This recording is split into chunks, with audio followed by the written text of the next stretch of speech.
earlier, Dana, we were running through some of the things that I missed while I was gone, and you left out the death of Jimmy Carter. I had no idea that happened until I just read that Rory O'Neill's going to be talking about it. Really sorry. I was unplugged. I had no clue. In my defense, when Jimmy Carter died, I was really unplugged on a cruise and didn't have cell service or anything like that. So I was also unplugged. Okay. Now, I knew about it right away, but I found out about it because my cousin's 13-year-old who was on the cruise with us, he has always been obsessed with presidents, and Jimmy Carter was like his favorite president. Oh, he really? would read all these books about Jimmy Carter, all that. So he came to our room and told us that Jimmy Carter had died because he was really sad. Somebody is that big of a fan of Jimmy Carter and his presidency? Yes.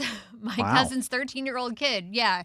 He's super smart, and he just loves to read about presidents. And, Jimmy, he knew all about, did reports on him and stuff when he was younger. Yeah. I mean, with all due respect, I had no idea Jimmy Carter brought out that kind of passion in anyone. Yeah, he did. Fantastic. I remember I learned about George H.W. Bush dying when I was at a bar. It flashed on one of the TV screens, and nobody gave a crap except for me. I was the only one that oh my God, this is big breaking news. And I remember turning to, some of the younger people who were around. I'm like, George H.W. Bush, he died. You know who he is, right? And a couple of them had no clue. They didn't know what I was talking about. And these kids, they just don't care. No, they didn't care. So we'll have the latest on Jimmy Carter's funeral with Rory O'Neill coming up in just a bit. Obviously, I am back after an extended break. It's great to be back. I meant to do like a whole, thanks for listening in 2024. We appreciate all of you and our guests and all of that. Like on social media, a lot of people were doing that. They were doing nice posts on Instagram and X and Facebook and all of that. But I never got around to it. You didn't do it? No, I didn't do it. I did it when I posted our Christmas picture. Okay, good. All right, so there is something up there. And then also I saw a lot of people doing a big thing about 2025 and the new year and all of that, and I didn't do anything. Should I have done that for the show? The way I see it, all your problems, they carry right over into the new year. Right, they do. Yeah, people act like it's a clean slate in the new year. No, it's not. I did post a picture to our Instagram at Ryan Gorman Show comparing your vacation to my vacation, where you're just sitting in front of the TV watching football and I'm on the beach. I was watching Notre Dame win a big game, so I was in all my glory, and as were you on the beach. All right, let's get to today's top stories with Chris Trankman. Good morning, Chris. Good morning. A major winter storm bringing more than a foot of snow, hazardous ice, freezing rain, and other severe conditions throughout the country. Millions of people are going to be affected, and in some areas, they're not used to these conditions at all. It's an Arctic outbreak tied to the Polar Vortex. The Polar Vortex is here. It's back.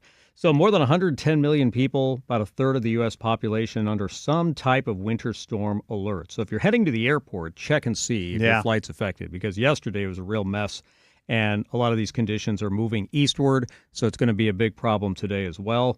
And here in Florida, we're going to have cold weather throughout the state. Obviously, it'll be close to freezing in the Panhandle area.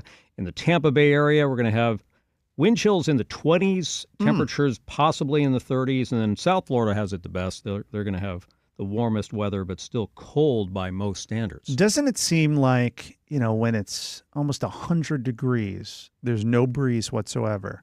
But then when it gets cold, when it's like in the 30s, there's this big breeze that knocks it down even more. It always feels like when it's really chilly, there's a breeze, and when it's really hot, there's nothing. Except when there's a hurricane, but yeah. Yeah, except when there's a hurricane. Then it gets a little breezy outside. But that's the wind chill is what really makes it so much worse. Yeah, and there's something about Florida's like humid air that just makes it feel colder. It does. Even when, it's only 40 degrees here, people up north are laughing at us. But, it just feels like colder than 40 just because of our air type here. Yeah, especially we're going from, the 70s today to an overnight low that's, 20, 30 degrees. That's a big shift. I'm going to have to get out like my hat and gloves.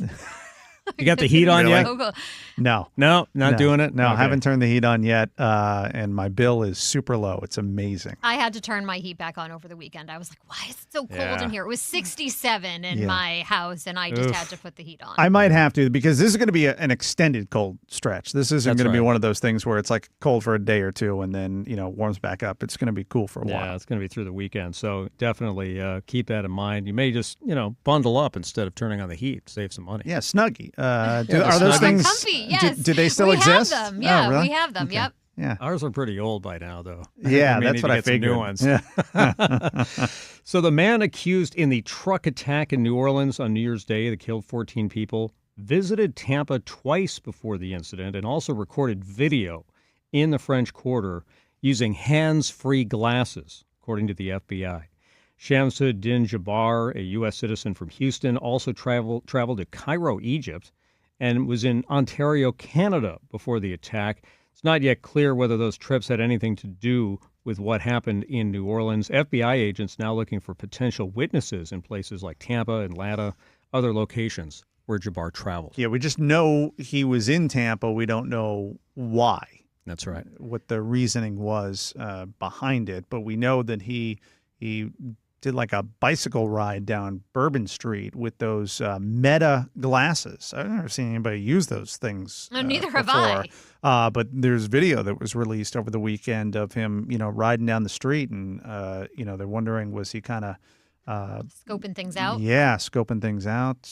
It seems like it. Mhm. And, based on his behavior and what we know about him, he, appears to be a radicalized guy. Yeah. But what the purpose of these trips were is not clear. Right. It's interesting that he traveled to so many places, including other countries. Yeah. President Biden has signed into law a measure that boosts Social Security payments for current and former public employees. This would include people like teachers, firefighters, police officers, other public service workers, in what is the first expansion of benefits for Social Security recipients in 20 years. The Senate voted to approve this. It's called the Social Security Fairness Act. Advocates say it corrects a disparity where they limit Social Security payments to workers who also receive things like pensions and other retirement benefits from state and local governments.